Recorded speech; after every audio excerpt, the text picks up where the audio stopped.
जीवन में किसी के चले जाने से या कुछ खो जाने से हम अक्सर उदास हो जाते हैं। यह मनुष्य का स्वभाव है, पर हमें यह नहीं भूलना चाहिए कि यह दुनिया की रीत है। जब जिस समय हमारे पास जो है अनमोल है। हेलो दोस्तों, मैं हूं आपका दोस्त मोहित और मैं लेकर आ गया हूं एक बहुत ही खूबसूरत और दिल को छू जाने वाली कहानी। कहानी छोटी है लेकिन आपके दिल को छू जाएगी क्योंकि इस कहानी में गहराई बहुत है।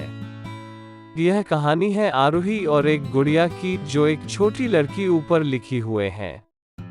एक दिन की बात है, आरूही सुबह पार्क में टहलते हुए जा रही थी, तभी उसे एक रोती हुई बच्ची मिली।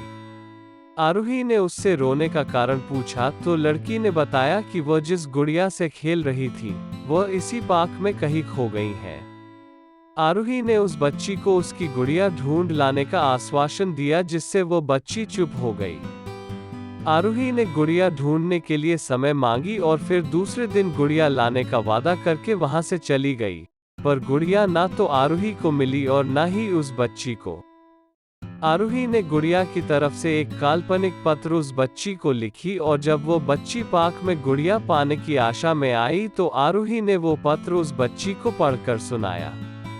पत्र इस प्रकार था, कृपया रोना मत, मैं समय समय पर उस गुड़िया के बारे में तुम्हें लिखती रहूंगी, बस तुम रोना मत। अब आरूही रोज उस खोई हुई गुड़िया की तरफ से काल्पनिक पत्र लिखने लगी और लगभग रोज ही उस बच्ची को पढ़कर सुनाती, जो कि यात्रा का काल्पनिक वर्णन हुआ करता था।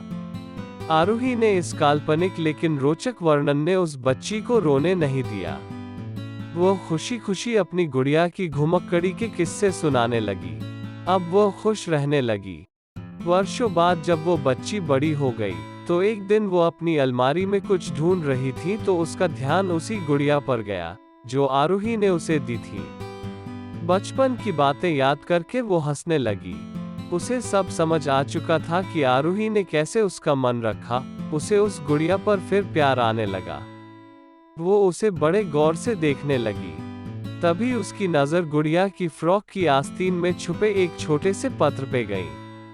उसने बड़ी व्याकुलता से वो पत्र निकाला और पढ़ने लगी। पत्र में संक्षेप में यह लिखा हुआ था, हर वो चीज जिससे तुम प्यार करती हो कभी न कभी तुमसे खो जाएगी और जो तुम्हारे पास होगी वही तुम्हारे लिए सच्चे रूप में बनी होंगी। रूप भले ही भिन्न होगा पर प्यार एकदम खालिस होगा। समाप्त। हमें कमेंट करके बताएं आपको ये कहानी कैसी लगी और हमारा चैनल सब्सक्राइब करें। हम कोशिश करेंगे और कहानियां लिखने का। आशा करता हूं कि आप लोग को मेरी यह स्टोरी अच्छी लगी होगी। इस आलेख को सुनने के लिए धन्यवाद। यदि आप लोगों के पास कोई सुझाव है तो कृपया साझा करें और किसी भी प्रश्न को पूछने के लिए स्वतंत्र महसूस करें। एक बार धन्यवाद।